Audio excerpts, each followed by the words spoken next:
مسلسل اسمه أصحاب الأرض. انتوا عارفين قصة المسلسل وعارفين حدوتة المسلسل، ولا أخفيكم سرا إن أنا قلت إيه يعني مسلسل؟ الشعب طلع عينه، هما بيحققوا انتصارات على الأرض وإحنا نحقق الانتصارات في مسلسلات. الصراحة بيني وبين نفسي استخيبت الموضوع، وده طبعا بعيد إن شهر رمضان المفترض إن هو يكون للعبادة كاملا مكملا. المهم أنا بحكي لك على اللي انا قلته بيني وبين نفسي. لقيت المتحدثة الرسمية باسم اللي ما يتسموش منزعجين يا جماعة من حتة مسلسل. انت متخيل ناس عندهم ترسانة اسلحة بيحشدوا الجيوش وبيحشدوا الاعلام وبيحشدوا الحكومات عشان ينتصروا، وبالمنطق 1+1=2 كل حاجة في صفهم، وفي الاخر ينزعج وينوح ويندب يلطم على وشه من حتة مسلسل. في الآخر مسلسل. لا إله إلا الله.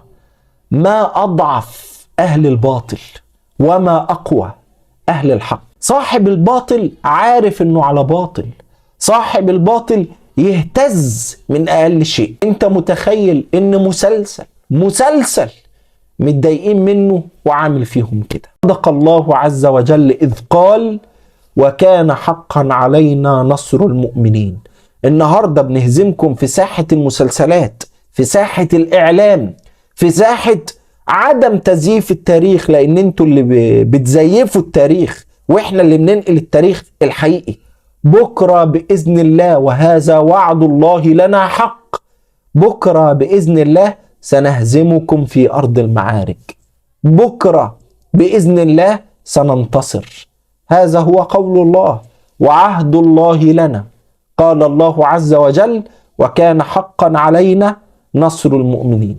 من يشك ومن يرتاب في وعد الله عز وجل فعليه أن يراجع إيمانه وأن يراجع ظنه في الله عز وجل.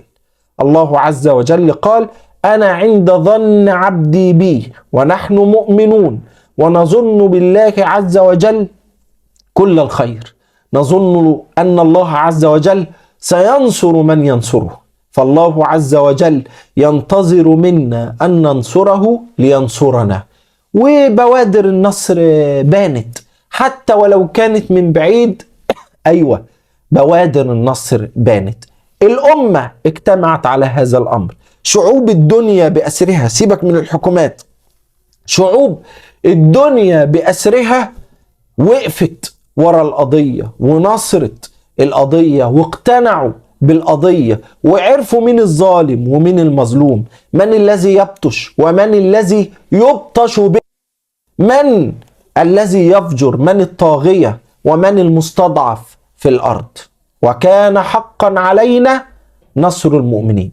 فإنا نسألك يا رب العزة أن تنصر إخواننا وأن تمكنهم من أرضهم وأن تقويهم بعد الضعف وتنصرهم بعد الهزيمة وتمكنهم من أرضهم يا رب العالمين. بارك الله فيكم وجزاكم الله كل الخير.